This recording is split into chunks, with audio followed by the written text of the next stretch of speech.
시청자 여러분 안녕하십니까? 뉴스플러스 시작합니다. 국회 정치개혁특별위원회가 선거구제 개편안을 3개로 압축했습니다. 채소값이 치솟으면서 식탁 물가에 비상이 걸렸습니다. 행성군이 도로명판 등 주소정보시설을 점검합니다. 경북도가 경북 원자력 르네상스 선포식을 개최했습니다. 전라남도 교육청이 독서교육 강화를 통해 사고와 탐구 능력을 키웁니다. 국회 정치개혁특별위원회가 선거구제 개편안을 3개로 압축했습니다. 현행 소선거구제를 유지하되 의원 정수를 50명 늘려 지역성과 비례성을 확보하는 2개 방안과 중대선거구제를 도입하는 1개안이 발표됐습니다. 각 방안에 따라 광주 전남은 어떤 영향을 받게 될지 살펴보겠습니다.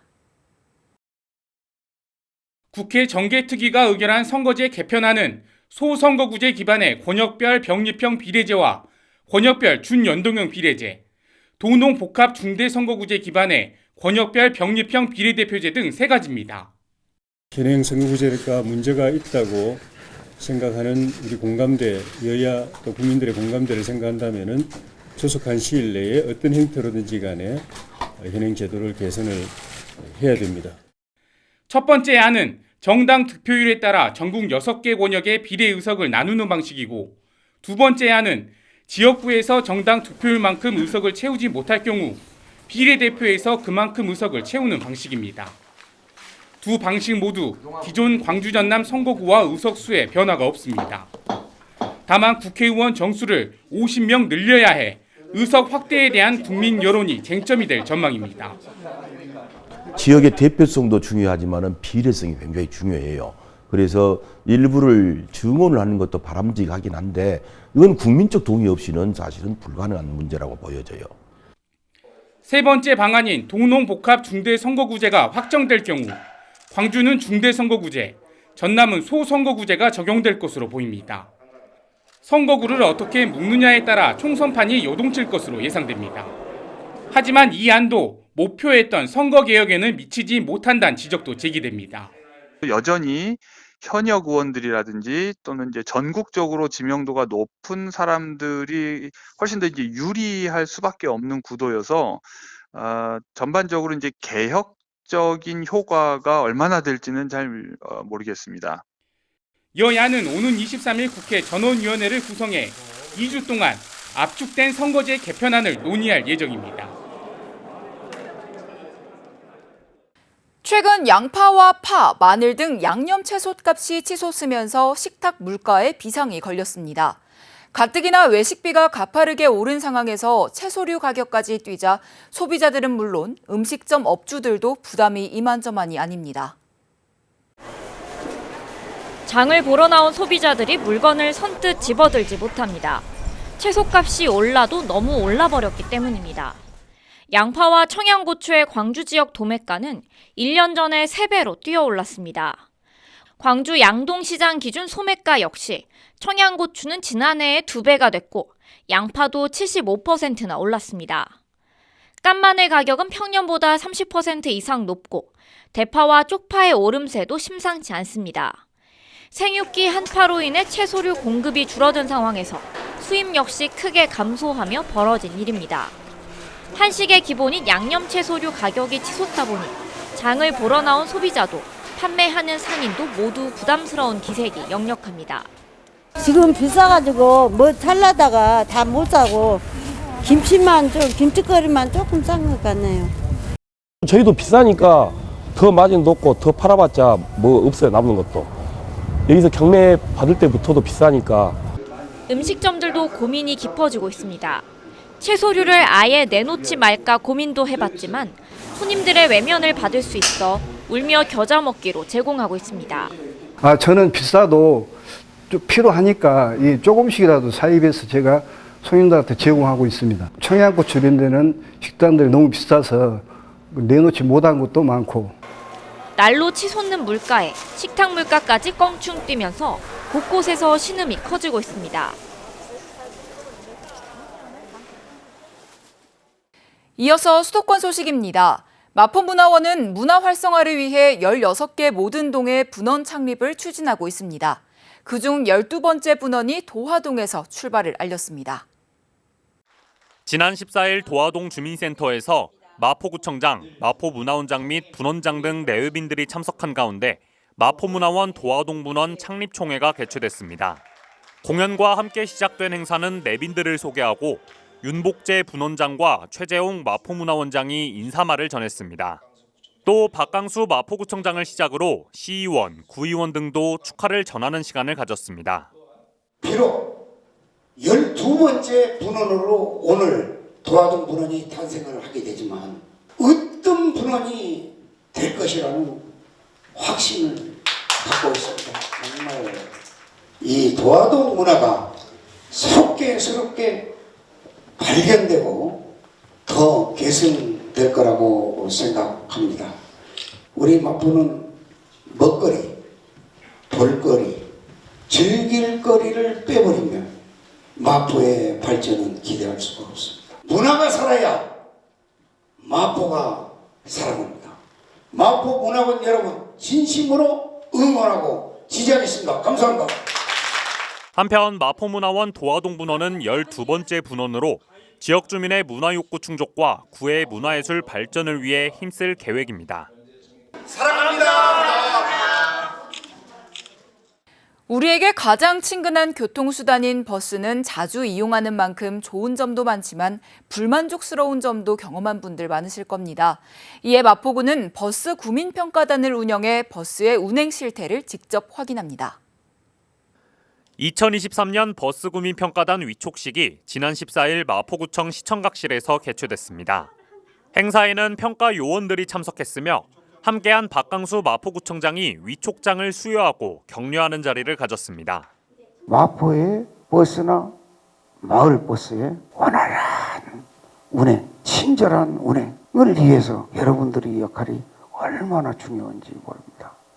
단 하루를 이 활동에 참여하시더라도 정말로 이건 좀 고쳐야 되겠다, 이렇게 하면 안 되겠다, 이런 평가를 내려주시기를 당부드리고, 저희는 여러분들의 그 평가에 소홀함 없이 행정적으로 뒷받침할 수 있도록 최선을 다하겠습니다. 여러분 부탁드립니다. 감사합니다. 위촉된 20명의 버스 구민평가단 평가 요원들은 평가 활동 안내 및 교육을 받고 3월부터 9월까지 관내 마을버스와 시내버스 21개 노선에 대한 버스 운행 실태를 점검합니다. 이때 지정받은 노선에 직접 탑승해 점검표에 따라 서비스 수준과 운행 실태 등을 평가합니다. 평가된 결과 및 지적사항은 운수업체에 시정 조치하도록 알리고 추천된 친절기사는 해당 업체의 인센티브를 받을 수 있도록 할 예정입니다. 한편 이날 위촉식은 참석자 간 기념 촬영을 하며 마무리됐습니다. 계속해서 광역시 소식입니다. 대구시가 베트남 대기업 가운데 하나인 쭉남그룹과 재생에너지 혁신기술 산업 활성화를 위한 업무 협약을 체결했습니다. 대구시가 16일 베트남 대기업 가운데 하나인 쭉남그룹과 재생에너지 혁신기술 산업 활성화를 위한 업무 협약을 체결했습니다. 이번 협약을 통해 재생에너지와 혁신기술 등 관련 분야 협력, 혁신기술 정책 교류나 초청연수 프로그램 협력 사업 등 교류를 활성화할 계획입니다. 쭉남그룹은 에너지, 인프라, 부동산 건설을 주로 추진하는 베트남 대표 기업이며 동남아 최대 규모의 태양광 및 풍력발전 시설을 구축하고 있습니다. 계속해서 강원도 소식입니다. 평창군 산림과는 평창군 직원 및 산림 분야 관계자들을 대상으로 특별 강연을 개최했습니다. 이번 특별 강연은 산림수도 평창 임업대합 수강생, 평창군청 직원, 평창군 산림조합, 평창구교림관리소 등 150여 명을 대상으로 개최됐습니다. 숲으로 잘 사는 산림 르네상스 시대라는 제목으로 UN 지속가능 개발 목표, UN 산림 전략, 기후변화 위기 등 다양한 글로벌 산림 메가 트렌드를 고려한 주요 산림 정책을 소개했습니다. 평창군 관계자는 산림수도 평창의 실현을 위해서 앞으로도 산림 분야에 대한 교육을 통해 지역 주민들과 관계기관 종사자들의 시야를 확장시킬 수 있는 계기를 마련해 나갈 계획이라고 전했습니다. 평창군이 2023년도 강원도 농업인 수당 지원 신청 접수를 받습니다. 농업인 수당 지원 사업은 농어업인의 삶의 질 향상 및 안정적인 농어업 생산을 통해 지속 가능한 농어촌 유지를 위해 실시하는 사업입니다. 사업 대상자는 평창군 관내 거주 농업경영체 등록농가로 지원 자격은 1월 1일 기준 전일까지 2년 이상 강원도 내 주민 등록이 되어 있고 농업경영체로 등록돼 있는 농업인입니다. 공무원 및 공공기관 임직원과 배우자 또는 농업의 종합소득 금액이 3,700만 원 이상인 농가들은 지원 대상에서 제외됩니다. 농업인 수당 지원 신청은 4월 28일까지 거주시 읍면사무소 산업팀에서 신청이 가능하며 6월까지 대상자 요건 검증을 거쳐 7월 초 수당을 지급할 예정입니다. 수당은 가구별 연 70만 원으로 평창군에서 사용 가능한 평창 사랑상품권으로 지급할 예정입니다. 횡성군이 오는 6월까지 도로 명판 등 주소 정보 시설에 대한 일제 조사에 나섭니다. 주소정보시설은 건축물과 시설물 등에 부여된 도로명 주소를 안내하는 도로명판, 건물번호판, 국가지점번호판 등입니다. 조사 대상은 차량 보행자용 도로명판, 건축물 등에 부착된 건물 번호판 등으로 주소정보시설을 최적의 상태로 유지하고 시설물 낙하 등 안전사고를 예방하며 정확한 도로명 주소 사용을 지원하기 위해 추진됩니다. 군은 이번 점검을 통해 정비가 필요한 시설물은 보수 교체하고 추가 시설물 설치가 필요한 경우 확충하는 등 사용 환경을 개선해 나간다는 계획입니다. 횡성군 보건소가 아동 비만 예방을 위해 관내 초등학교 및 지역 아동센터를 대상으로 건강한 돌봄 놀이터를 운영합니다. 이번 프로그램은 3월부터 12월까지 운영되며 사업 참여를 희망하는 기관의 신청을 받아 영양사, 운동 지도사 등 전문 인력이 직접 찾아가 사전사 후 아동의 비만도 측정 및 건강습관 조사 후 다양한 프로그램을 진행합니다. 프로그램은 놀이형 영양 프로그램과 놀이형 신체활동 프로그램 등으로 구성되며 건강한 아동 성장 환경 조성에 이바지할 것으로 기대되고 있습니다. 이어서 충청도 소식입니다.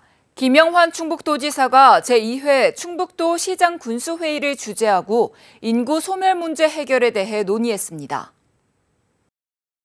이날 회의에서는 출산 육아수당과 충북형 도시농부 등 주요 현안에 대해 논의하는 시간을 가졌습니다. 충북도는 올해 5월부터 출산 육아수당 1,000만 원을 지원하고 충북형 도시농부 사업을 통해 도농 상생을 도모하고 있습니다. 이날 김 지사는 아이 낳아 기르기 좋은 충북을 만드는데 시군에서도 적극적으로 동참해주길 바란다고 말했습니다. 한편 시장 군수들은 2023년 시 군정 추진에 도의 적극적인 지원이 필요하다고 말했습니다. 코로나19 이후 저밀집 여행지에 대한 관심이 증가하는 가운데 충북도가 산림휴양복지시설 개선 사업에 295억 원의 사업비를 투입한다고 밝혔습니다. 자연휴양림 14곳에 146억 원, 치유의 숲 2곳에 47억 원, 산림 레포츠 시설 2곳에 46억 원을 투입합니다. 또한 생활권 등산로 정비와 탐방로 조성 사업 등에 33억 원을 투입합니다. 이 밖에 도는 산림복지 서비스 확대와 전문 일자리 창출에도 주력하고 있습니다. 이에 따라 본격적인 산림휴양 복지 서비스가 진행될 것으로 기대됩니다. 경상도 소식 전해드립니다. 경상북도는 관광업계 대표와 경상북도 문화관광공사 등과 함께 2030 경북관광 비전 선포식을 개최했습니다. 이번 비전 선포식에는 관광을 통한 확실한 지방시대 주도를 위해 2030 경북관광의 새로운 미래 비전과 전략을 발표했습니다.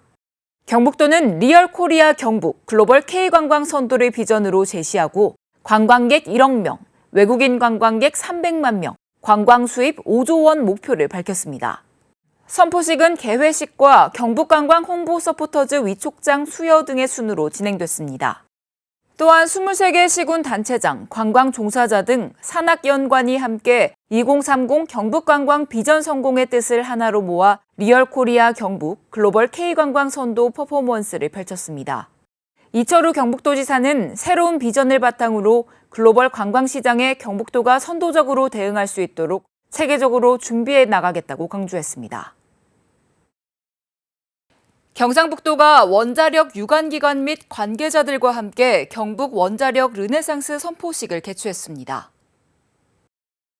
경상북도는 경주 하이코에서 이철우 경북도지사, 한국수력원자력, 한국원자력연구원 200여 명이 참석한 가운데 경북 원자력 르네상스 선포식을 개최했습니다. 이날 선포식은 원자력 산업 생태계 강화라는 국정과제에 맞춰 경북도의 미래 원자력 산업 구상을 밝히는 자리로 마련됐습니다. 선포식에서는 원자력 주요 정책 홍보 영상을 시청하고 경주 SMR 국가산업단지와 울진 원자력 수소 국가산업단지에 대한 조성 계획 등을 공유했습니다. 이철우 경북도지사는 경북 원자력 르네상스 선포를 통해 우리나라가 에너지 안보와 에너지 강국을 이루는데 경북이 선도적인 역할을 해나가겠다고 밝혔습니다. 한편 경북도는 원자력의 연구, 산업, 협력이라는 3대 핵심 축을 통해 경북 원자력 르네상스를 실현해 나간다는 방침입니다. 포항시의회가 제303회 임시회를 개회했습니다. 이번 임시회에서는 2023년도 제1차 추가 경정 예산안 등 7개 안건을 심의 의결했습니다. 포항시의회는 10일 제303회 임시회를 개회하고 8일간의 의사 일정에 돌입했습니다. 10일 열린 제1차 본회의에서는 2023년도 제1회 추가 경정 예산안 제안 설명과 예산결산 특별위원회 구성의 건, 2022 회계연도 결산검사위원 선임의 건 등을 처리했습니다. 2022년도 결산검사위원회는 박치룡 의원이 대표위원으로 선임됐고 예산결산특별위원회는 위원장 백강훈 의원, 부위원장 전주형 의원을 비롯해 11명의 의원으로 구성됐습니다. 또 이날 본회의에 앞서 김상일 의원과 김성조 의원, 황찬규 의원, 김은주 의원이 5분 자유 발언을 이어가기도 했습니다. 한편 이번 임시회에서 시의회는 포항시 국제화 촉진 및 국제교류 협력에 관한 조례 일부 개정 조례안 등 총 7건의 안건을 처리하고 2조 7천억 원 규모의 제1회 추가 경정 예산안을 심사 의결합니다. 계속해서 광주 전남 소식입니다.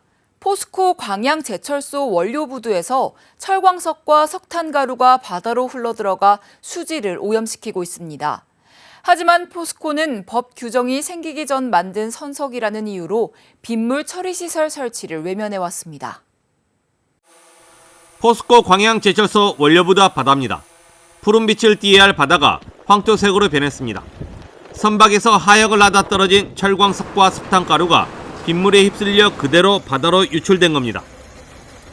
밑에 떨어지잖아요. 가루가 비가 오게 되면 그게 당연히 이제 황토색이라 그래 바다에 유출되지.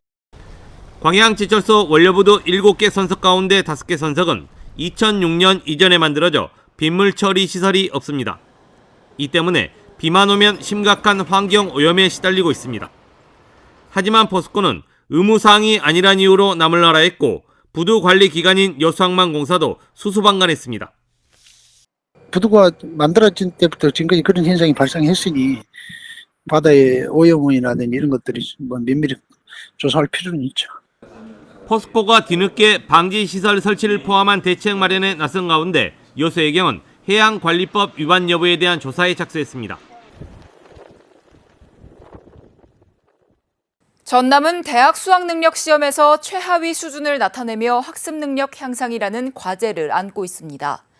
전라남도 교육청은 공부하는 학교가 우선이라는 목표를 내걸고 독서 교육 강화를 통해 사고와 탐구 능력을 키우기로 했습니다.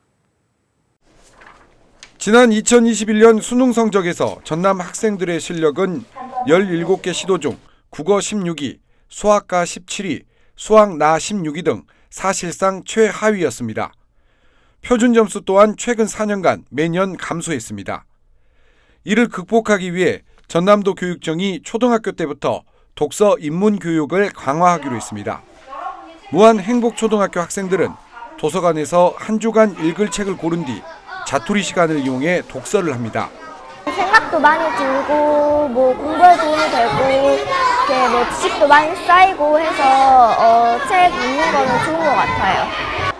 아침에 읽은 책은 수업의 기초 학습으로 활용돼 학생들의 문해력을 키우고 사고와 탐구력 향상을 꾀하게 됩니다.